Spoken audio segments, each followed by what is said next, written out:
All right, let's get started.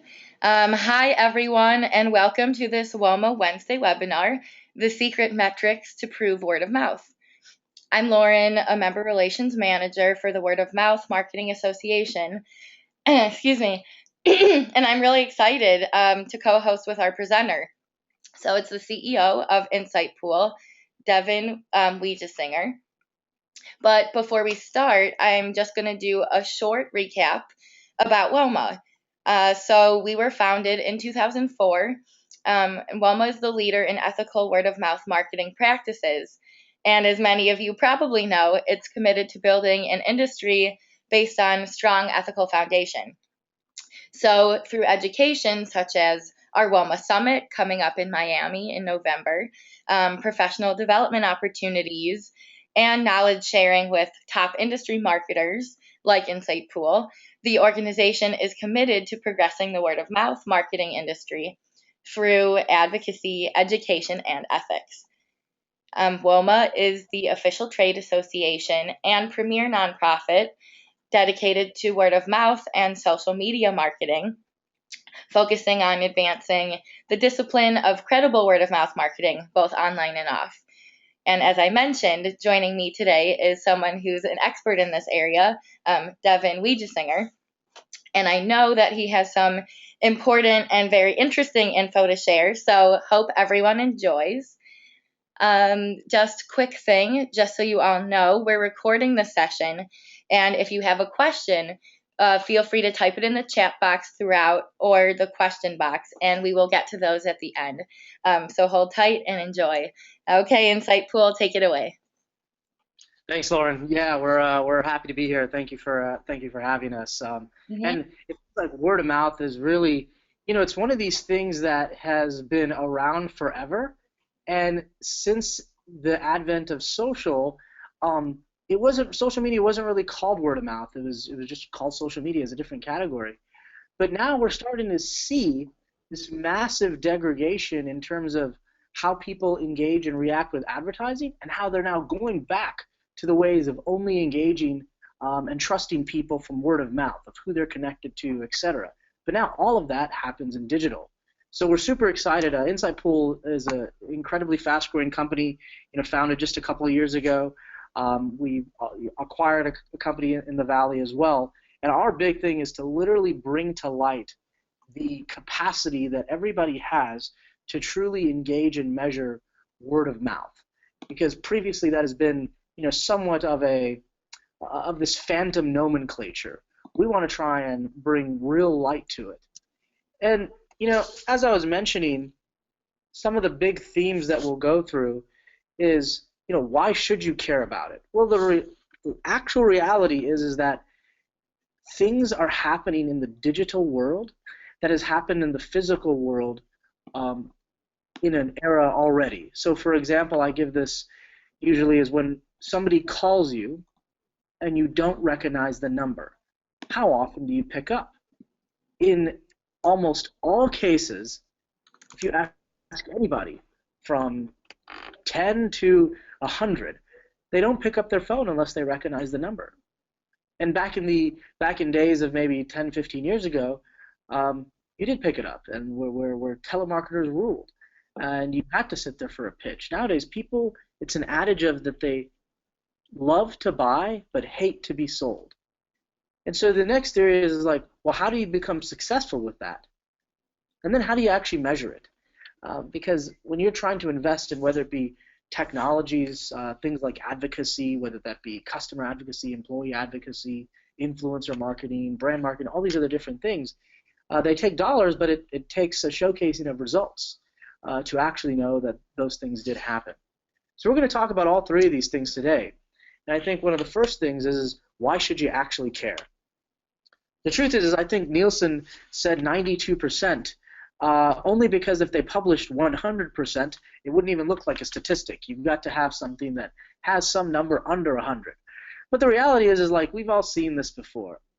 I literally think it's 100% of consumers trust recommendations from friends and family over anything else. Nielsen said it was 92. That's okay. We'll go with them.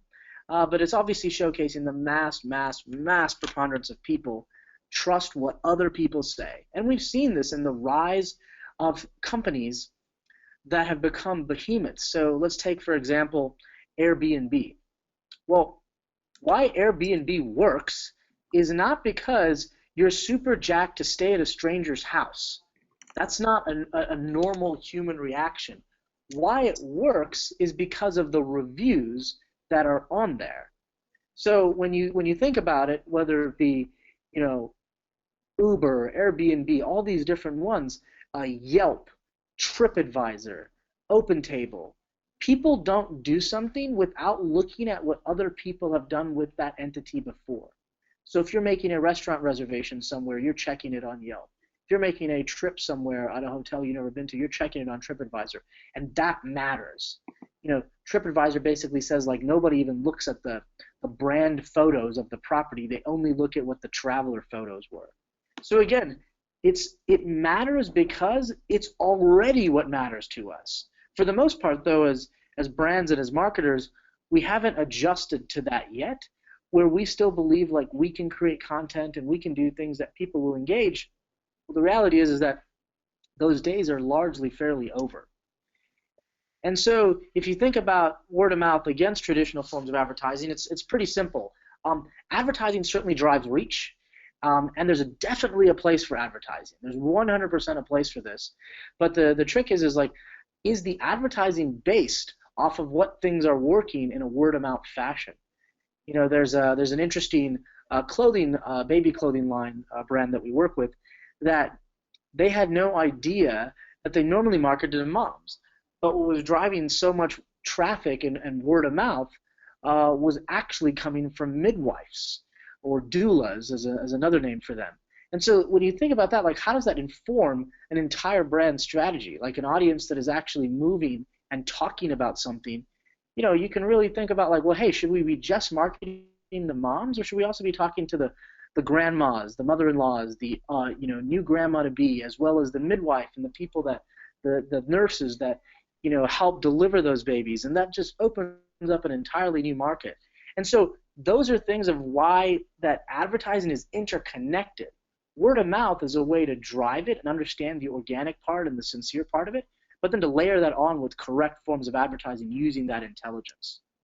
And so when you think about an index, right? So these are all, I won't spend much time on this because these are all pretty much like, slides. What is it that drives the most effective marketing strategies? Well, it's clearly word of mouth and customer referrals. That's why there's new companies, for example, Influitive just announced a $30 million Series B round just by virtue of the fact to help operationalize your customer advocates, because everybody knows that a referral moves faster than anything else. Well, so all these other things are, like I said, have their level of importance, but word of mouth is obviously clearly by far the biggest driver. So let's just talk about for a second, word of mouth index. Well, when you think about that, like, what is that exactly supposed to mean? So, if you talk about Nielsen as an example, Nielsen releases Nielsen ratings. It's interesting because I believe that I'm correct in this, but there's about 100 million households with televisions in just the United States. Frankly, I've actually never met anybody with a Nielsen set-top box. Not saying that there aren't plenty of people out there, but the last number I remember, I think it was like 20,000 total Nielsen set-top boxes inform 100 million households. That's really, really, really, really interesting, but also has the capacity to be wildly, wildly inaccurate. So if you think of this as like, well, what's a word of mouth index? So Nielsen uses, hey, is your TV on and watching that? Well, with social media literally being on all of the time, and now having a way to be able to query it and understand it, a word of mouth index, and whether you decide to build your own or you decide to use others that may be out there, is not just how many times is your brand mentioned. So there's plenty of things where people say like, hey, Coke is the most mentioned brand, on social media this month. Or there's tentpole events like the World Cup and other things, and those are the things that are happening right now. Well, that's all great and grand, but it's somewhat silly for a brand to measure itself against the world, if you will, relative to word of mouth, that's just something that you're never going to win. And very few people win and even consistently hold it. Coke may be always in the top maybe 10, but when the World Cup is on, they probably are a lot higher. So let's just take this for example. If you break down your category of business, so if you take that you're in consumer retail and you sell to ages 18 to 24-year-old females, and you want to know not just how often you're in a conversation, but you need to measure your word of mouth against, like, are you in a conversation with the target demographic and the target characteristics of the buyers that you're looking for? And also, you need to measure it against other parties that match that demographic, and then rank, well, how often is my name inside of that conversation when somebody is talking about something like my product. So as an example, I'm just making this up right now, but like if you were Charlotte Russe, well, how often against other brands that are similar are you controlling that conversation? So that's what a word of mouth index actually means. It's not just how many people are talking about me, how many of the right people with the right interests are talking about me against my competitors and their people that with the right interests and the right demographics. So at Insightpool, we release word of mouth indexes, and we'll be showcasing a new one by industry shortly. But there's a big difference between just a general rule of how many people are talking about me versus the world, or versus even myself, than something very specific that we just described. So WOMMA has done obviously a great job of putting together a lot of different studies and ways to try and bring to light the importance of word of mouth. And there's a number of different rule bases that can be used to describe, obviously, the effectiveness on it. But I believe this is from a survey that WOMMA did with AMA, and it talked about, like, hey, 64% said that word of mouth is the most effective form of marketing. I would actually venture that it's a good bit higher, particularly in the world that we live in now, where we don't pick up a phone unless we know the person. But again, even at that statistical level, less than 10% of who even said that they believe it's the most effective method have actually mastered it. I don't know that anybody has really mastered it. Maybe Donald Trump right now in his political motives have mastered it. He's got more people talking about him than anybody, but that's not necessarily the one you want to strive for. But the whole point is, like, legitimately, what are the different tactical ways that you can go about doing that? And that brings us to the next topical areas, like how to be successful with it. And so you think about collecting versus connecting. And so when you think about word of mouth, it's fair to say that the best way of truly measuring that in any kind of real-time operational fashion is clearly through social media. And the world has obviously changed, and this is no secret, where it used to be about certainly bringing up your audience. And now clearly there's a right balance. If you have 10 people that are following you on Twitter, even if they're the right 10 people, you're not probably going to move the needle. It's truly about understanding how to collect the right audience, and whether that be things like influencer marketing or, again, paid advertising, any of those types of things that you might do, focusing on that right audience. And then what is it that you're going to do to move them? What is it that you're going to do that drives them to take an action that is commensurate with having traffic be sent to you because of word of mouth? So it's really interesting. There's different tactical ways to do this, and I'll talk about some of them. Obviously, one is great content. I'm not gonna that's just a very general term, and there's things that you just can't plan for. I think it was a surfer, Mick Fanning, recently that was on live TV and had a shark, a great white shark, attack him, and that he got away from it. You can't plan for that type of content, but you can be ready for it. So we take Arby's and the Pharrell hat, Oreo, and the Super Bowl and Dunk in the Dark campaign. Connecting with the audience that has been assembled requires a real-time approach, so an always-on strategy that is saying, hey, 24 hours a day, who are people that are responsible for something creative that then also have the ability to cut through red tape to get something published? Um, those are just examples of what you could be doing. The next thing is like, how do you try and actually get a relationship? And so, the truth is that social media, even though it's called media, it's very different than normal media. So it's very different than watching TV or listening to the radio, because that is a one-way street. Social media is simply an extension of humanity. So as people do things and as they engage, they are their true selves in a published form. And so people forget that. So marketers do this all the time, where they shout at parties, and they just shout to the masses and get very few. I think it's just statistic recently from HubSpot that said 3% of the content producers are the ones responsible for 90% plus of the eyeballs. Well, how do you get to know those 3%? And even if they are that 3%, how do you try and build a relationship with them? So there's software out there that tries to help do this, and obviously Insightpool is one of them, where you can try and truly target the right audience. And in our particular case, we actually say, like, how likely are they to engage? Because that's important, because when you're reaching out to somebody on social media, you only have a certain amount of bullets. You can't reach out to 10,000 people a day in an organic fashion other than just going to ads. So truly understanding that. And then building a relationship. There's something in the marketing world where they call it drip campaigns, where they say, if somebody does this, then do this. If somebody does this, then do this. I just simply call that humanity. I mean, the reality is that if you're Coke and you're reaching out to somebody and asking them about their experience with, hugging your new vending machine, and if they don't respond back to you, then there's a certain signal that's being sent. If they do respond back to you, how do you then say, like, well, what do you think we should do next, and could you share it with us here? And again, getting that UGC is super, super, super important.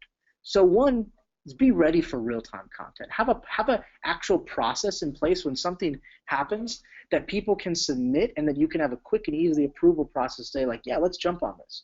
And the second is really try and connect and build a relationship with the exact right audience. Don't just get a list of people and say, like, hey, these are the most influential people in your category, because they're not necessarily likely to engage with you right away. Understand who that characteristic is, and many times it's not just people with the most amount of followers, etc.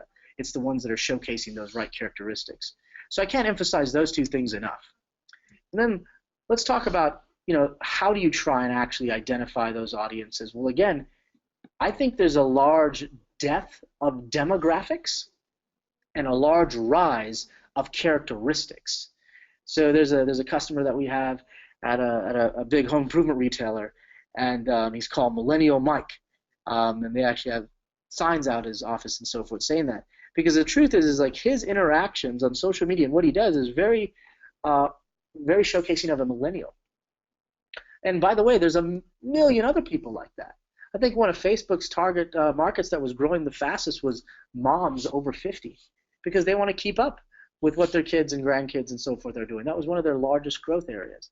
And so when you understand to just demolish your theory on demographics and make sure you understand characteristics, that's going to help you really identify that audience. Like, who's doing what, who are they connected to, how often are they doing that, and where can my brand potentially play in there?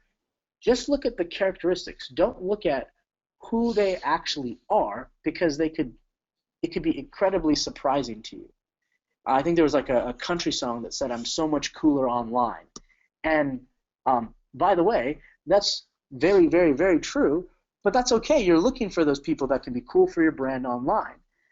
And then maybe that goes into, a real world experience or not. But remember characteristics over demographics any day. And then if you look at how do you try and note where these different stages of influence and so forth might be. Well, again, their interest pattern, those characteristics. The demographics are, second best. Stages of influence, like where are they at inside of their life cycle of engaging with you, engaging with your competitors, not speaking at all? Can you be the first to activate them? Know that it's not social media, it's humanity that's in digital. Remember that. And it's funny because people are saying like brands are becoming more like people, and people are becoming more like brands. Um, I think it's more of like a formality when people come for an interview that they bring a resume. I mean, I never look at it. I don't even open it up because I just look at LinkedIn. So again, there's so much that's happening that that shift has already occurred. And then if you try and think about like, well, how do I get the right influential members to drive demand and referral traffic? So like, you know, we're excited today at Insightpool. Jay Beer wrote up a great blog post on using our software and what it does and the features of it, and then also what things you need to watch out for and so forth. Well, again, on the normal scene, Jay Bear is probably not that influential compared to Nicki Minaj and Taylor Swift's, Twitter fight yesterday. Yeah. But inside of our very specific market, that may be, colloquial at best, he is very influential. But that's also that we've built a relationship with him. I can't say that I've met him personally, but we have built a wonderful digital relationship over a period of time that we took to have them drive those levels of actions. And it's not something that you can force feed. Candidly, like we would have customers at Insightpool that would say, "Hey, we want to try this for a month." And as a young company, we were, struggling, when we were early because people would just try it out and then sandblast a bunch of people and try and drive leads inside of a month. That doesn't work. And we learned that very quickly. And now the most successful customers, not just maybe our platform, but others, are the ones that use the strategy and processes that really drive relationships, because then people take actions and do things and they actually feel great about it. And so, again, remember, influential parties are people that fit that characteristic pattern that I mentioned earlier, that they are there, they're inside of that segment that you're looking for, they're connected to the right people, they're not just ones that have a ton of followers and will shout for you, but that your word of mouth actually drives traffic. And when you talk about driving traffic, that means that if you're a ladies' brand of clothing, it probably doesn't make that much sense if Lil Wayne talks about you. And that trickles down to every single thing that we're looking at inside of social. So if you talk about sentiment, one of the biggest things are we work with some cable companies and phone companies and stuff too. And one of their biggest metrics is sentiment. Well, these are things that really help drive that, because let's just say that you even have a crisis situation. If you have people that's an army that's built up that love your brand, even if something bad happens, you basically got an entire onslaught of folks that will defend you almost to the death, because they have that much of a bearing towards you and your brand. So make sure to think about all those different criteria as you build out the specific influencer campaigns and nurture tracks and other things that you might do. A number of different benefits from it. And again, it's not that it's something that is a nice to have. It's an absolute have to have right now, because people don't respond to anything else. This is just an example of a campaign that we ran for a big customer of ours, and it talks about that 43 people were able to, in the end, generate about 60 million impressions out of the 130 million impressions that were there. But the other half of those impressions were created from a massive TV ad spend. And the other thing was that they really wanted their name to be in the conversation relevant to the specific games that were going on, and not for it to just simply be a byproduct of their sponsorship, but they were truly part of it. So in this particular example, it talks about people that were doing that they actually did outreach to, so they figured out who the influencers, et cetera, would be and predicted how likely they were to respond, and then created a contest around sharing the particular campaign that they were running on, which was game day. And it was amazing just how many people got involved and got engaged in it, and then how their brand was now synonymous with the conversations that were going on, and something that they paid a lot less for than a TV ad buy generated almost half of the traffic that they saw because of it. So again, something truly, truly, truly measurable, and again, but they took the approach of being human. So then if you think about like Sales guys, right? How in the world can you simply say like word of mouth does anything for me? Marketing lives in the fluffy land, and sales guys have to live in the real world. So if you think about this, though, I'll give some exact examples. If inside of when you're looking at your word of mouth index, that means again, our definition of it is specific people with your characteristics in talking about your particular brand and how often that's spread against your competitors of the same nature. Well, if that's happening, that's usually leading to traffic, which is usually leading to landing page views, to site visits, to clicks, to other things that drive the top of the funnel that make things happen faster for sales guys. So if you think about it, how does one make a deal close faster? We said this at the very beginning. It's a reference. If somebody else tells somebody else about something, it is by far the biggest driver of movement inside of sales velocity. So whether you're using things like influencer marketing, customer advocacy, employee advocacy, all these other things, those are all forms of endorsements and in a lot of ways referrals. And that's unadulterated by a brand. Like a brand cannot tell even an employee, they can say what they're allowed to say about the brand perhaps, but they can't necessarily say what they're allowed to do generally speaking. It's that owns humans' individual voice. So make sure that you educate sales guys on like, hey, when these people came from this specific influencer campaign or advocate campaign, we cookied them. We saw that they came into the funnel. We know that they then moved 20% faster than your normal deals because they came in through a different manner. Those are ways that you can incontrovertibly prove that word of mouth is something that they need to be concentrated on. Firing off cookies, finding out where they're at inside the sales cycle, and then being able to integrate that into a CRM. The proof is, again, incontrovertible. And so we talked about this, like it's the whole end of the day is it's leading to leads. And again, whispering in somebody's ear is way better than shouting to the masses. So we've done a lot of talking today. What we wanted to do is be able to take some questions from the folks and from the audience. And what we wanted to do is be able to just get any specifics that you all have relative to word of mouth, how it's being used, any of the different criteria that we've been talking about today. So maybe, sorry, go ahead, Lauren.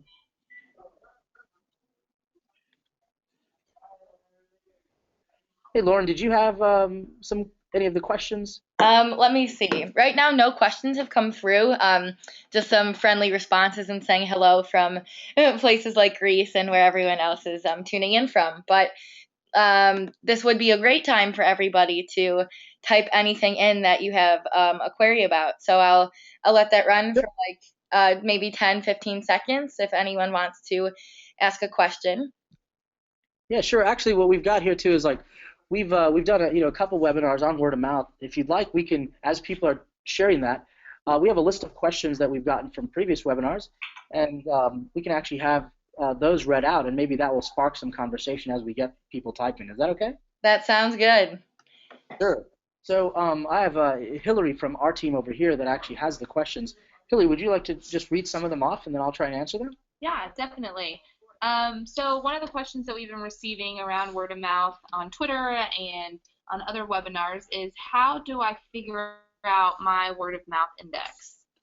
Yeah, that is a good question. So I mean, if you do it manually, that's it's a little bit of work. However, I'll tell you how to do it manually. Number one, you can tap into providers like DataSift or GNIP, and they can render you back people that are specifically talking about your brand with levels of characteristics that you're looking for. So you feed those as signals, and then retrieve them back, and then you feed your competitors with the same signals. You can also try and do this through systems, whether it be Sysomos and others. Obviously, Insightpool is one of the companies that's what we base our bread and butter off of. But there's a number of different ones. So if you can send signals, then know what those signals are, and then know who the competitors and know what you want to be compared to. There's providers out there that can give you the raw data. If you want it in like a great and a prettier format and something that you don't have to spend a lot of time manually on, then certainly there are other ones out there. Maybe Sprinkler can also be helpful, and there's other areas where, again, vendors like us usually provide that. All right. Okay. We do have some questions that have come through. So I'm just going to scroll through them and see which one we'll start with. Someone asks here. Someone asked, we have celebrities who shop our store. How can we engage them as advocates for our brand? I think that's a good question. You talked about brands as people and people as brands. Do you have any ideas on how to go about that one? Totally. So I think like the number one thing is that, if celebrities are already talking about you, and I think this is the distinct difference. So for example, if celebrities shop your store and are not already talking about it, there's a certain approach. So if you already have the data that knows who the celebrities are, then it's taking a human approach to thanking them over social media to get the conversation started. So one thing that, again, just think about this in human form. So I think, building a relationship, again, whether it be professional, whether it be, in a situation like this, is very similar to dating. If you see somebody that you would like to, get to talk to you, you might have a compliment first. And so if you take that approach, then seeing their reaction. So for example, if you took a picture of your brand and said, from your brand, I'm making it up, let's say Liz Claiborne or something like that. We are so thrilled that Taylor loves, our new X or our new fragrance or whatever it might be, and it's literally tweeting that out to that audience as one, or posting that. And now with like Twitter's and Facebook's way, you can obviously, create like capsulizations that take up more real estate on the screen and watch the reaction that comes from somebody like a celebrity. If they're already talking about you and just saying like, I love my new kicks from Foot Locker. That's a wonderful opportunity to be like, thank you so much.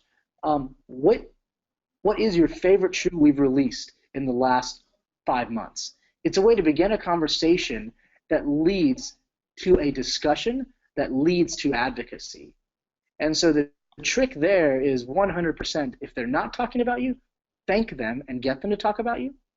If they are talking about you, build the relationship that you can continue to turn them into an advocate by asking more and more questions as they're already engaging. Yeah, I think that's a really good answer. And kind of segueing into another question that somebody asked. This one's more about B2B. But the question is networking and building word of mouth via networking events more important than other advertising avenues, especially in B2B? So I think the question is networking like in a human form? Yeah. Just as Mm-hmm. yeah. So I think I heard this, and it said like, you'll never be able to replace human interaction, but digital allows you to turn more in-person handshakes into selfies. And so why that's kind of funny is that pre-building a relationship to when you actually see that person, you already feel like you know them. It's the modern day pen pal. And so, we see this all the time where literally people like walk up to each other, and I see this at conferences every single time I travel. They're like, Mary? Are you Mary? Like, oh my God, I'm so-and-so. And they're like, and they embrace. They get like a hug because of how much they've shared each other's content. They've done this, they've gone back and forth, it could even be that they've had arguments, and that there's the level of what activity on social media it's not like every other kind of media. It's simply an extension of humanity. So my point is like, think about getting a warmer introduction when you do meet somebody. And then think about taking that in-person event or networking process and you turn it into something, let's say like a selfie or something of that nature, and then broadcasting it. Well, networking is usually networking because that person can help you either directly or indirectly, and people connected to that person is the reason you're talking to them. Well, if you can now publish and showcase to the world that you actually know that person, watch what happens with their audience and how they communicate with you. I actually got a DM just now from Carlos Gil, who is a known social media influencer, and he just took the top job at BMC Software, and it looks like my team sent him a congratulations tweet video image, and he DM'd me and said like, "Hey, I just want to tell you, dude, your team is awesome." And I was like, I'm glad to hear it. And let's just say if you had not even met Carlos before, like by the time you actually do, there's a relationship built. And so make sure they intertwine. It's not that one is more than the other, it's one feeds the other. And the truth is that I think I even put it in my bio on Twitter. It's like I believe in real connections with real people, even though I run a digital business. And that is by far the absolute truth. Again, turn handshakes into selfies, because you'll get the effect of networking far, far, far more if you combine the two than if you keep them siloed. Wow, that's a great answer. I definitely too am an advocate of preserving human connection, and I think all the points you're bringing up are really important and probably very helpful to our audience. So this is great. Another question came in that looks good. It says, any forms or step-by-step guide to create reports to present to sales and marketing teams? Like to expand on the last slide you presented. Yeah, totally. So, absolutely. So the step-by-step guide is really just trying to take it and look at your funnel, right? So if you say, if you have to first set up your infrastructure, because if it's step-by-step guide to sell your sales and marketing team, that's one thing. And those are very easy. Like there's quick presentations that can showcase how fast a deal moves when it has a referral and so on and so forth. And those are available. You can just even Google it, or certainly Insightpool has those resources if you'd like to use that to sell your team on it. Influitive has them. There's tons of others that have them. If you're looking for reporting mechanisms, you first off have to set the infrastructure up. So you want to be able to get a graph tree. So what that basically means is when people are clicking on the link, who are they and where did they come from? So if you create a URL shortener and you post that, who is clicking on that and who's clicking on that from other people sharing it? And who are those people? And certainly, Twitter is one of those places where that works the best. However, analytics around that can be difficult if you're kind of a one show band. So if you use companies like a Bitly or whatever it might be to use that as, hey, look at how many people are engaging with this, and then you also have to probably maybe install a bit of JavaScript on the front end of your site so that it coordinates with that URL shortener. So you can say like, hey, these are how many people, 6,000 people clicked it, and then 50 of them also went to the website, and we could track them, and they spent 50% more time on the pricing page, which is usually where we get to close. And 20 of them signed up for our webinar, which again is sending a sales signal. So those are different methodologies. Now, obviously, if you don't have the resources to sit there and do this yourself, then again, you can use companies, whether it be folks like us or Influitive or Hootsuite or any of those different ones to try and help you just mechanize those things. But we've already pre-built that stuff so folks can have it. But if you want to do it on your own, that's no problem. Just make sure you've got the infrastructure set up. Awesome. Do you have any questions on your end from past webinars that you didn't address yet? I think the last one that we have, which we've been asked multiple times, is how do I layer in a word-of-mouth marketing, marketing initiatives into my overall marketing strategy? That's a good one. Yeah, so I think number one is when you think about your entire marketing strategy, you usually assign goals associated with each, right? So, everybody thinks of it in terms of the funnel. And then certainly the funnel is being inverted now because they say, hey, get your customers to do all that activity for you. But if you're a brand and you're saying, I don't have any customers, I need to start from somewhere. I think the biggest thing is saying, okay, for someone to for somebody to be introduced to my product, where is that going to happen first? And then layering in that path and that path to purchase. So for example, most marketers begin with that plan and they say well, people are likely going to see our product first let's say at a retail establishment, as an example. Or if not, maybe they say they would likely see it first on social media. They would likely see it first in X or in Y or a commercial or Z. And whatever those things are, then you sit there and allocate specific budgets to it. So you say, okay, where, paid media, that's going to get X, that's going to get Y, that's going to get Z, and so forth. The reality of like intertwining word of mouth, it touches a few different areas.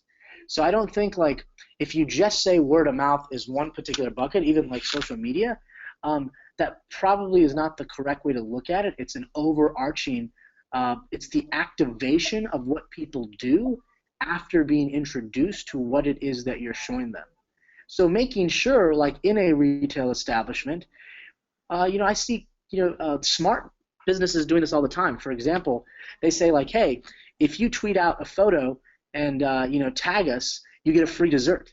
And just like restaurants doing that. I think that's brilliant. Like the desserts are their most highest margin business, and you've already had a meal, so most people usually are like, oh, I'm not interested in dessert. But if you do this, like, oh, maybe I'll do it if I can get a free dessert or even half off dessert. Again, creating the ease of use for them to share is a really big thing. If you're doing an advertisement, making sure that you're promoting that you want them to share and saying, hey, the first 10 or the best 10 images from you and your Coke can, we're going to share at the top of the World Cup. In commercials, et cetera, and so forth. And then, obviously, inside of what does your activation look like on social media relative to identification, engagement of influencers and advocates and so forth, just remember that word of mouth is a byproduct of all activities. And so as you characterize your funnel and your budget to that funnel, putting word of mouth in there is maybe it makes it very, very, very high where social media is your top ranking one. Maybe it's lower. But either way, you need to make it easy and you need to be asking for those parties to take those actions to drive word of mouth and that user-generated content. So I wouldn't look at it as just a silo. I'd look at it as a whole part of your apparatus. Awesome. I think that was a great question and answer to end on, unless there's anything else you wanted to do as an encore. No, I think that's it. We will be releasing a word-of-mouth index by category. So for those that are on, we'll certainly send it to you guys first. But again, we want to thank WOMMA and all of you guys as participants, because this is, again, not a nice to have anymore. People don't respond to the old way, period. Again, think about the TripAdvisor or the Yelp or all that other stuff. That's happening more and more every single day. So that makes organizations like WOMMA just incredible to help educate and so forth, where word of mouth is now back. It's bigger than ever, and we're just excited to be part of it. So thank you. Very true, and we appreciate the shout out. Before we end, actually just want to do a quick note to everyone. You're all coming from very different companies and different backgrounds, but WOMMA is having our annual summit in Miami in November, and we would love for you to attend. That's November 2nd through 4th. You can also become a sponsor. We're looking to fill the limited number of sponsorship spots. So if you would like to do that, you can email our director of sponsorship, and that's just Leah, Leah, at WOMMA.org. I will write that in the chat right now. And that is all. So thank you, everyone, for tuning in.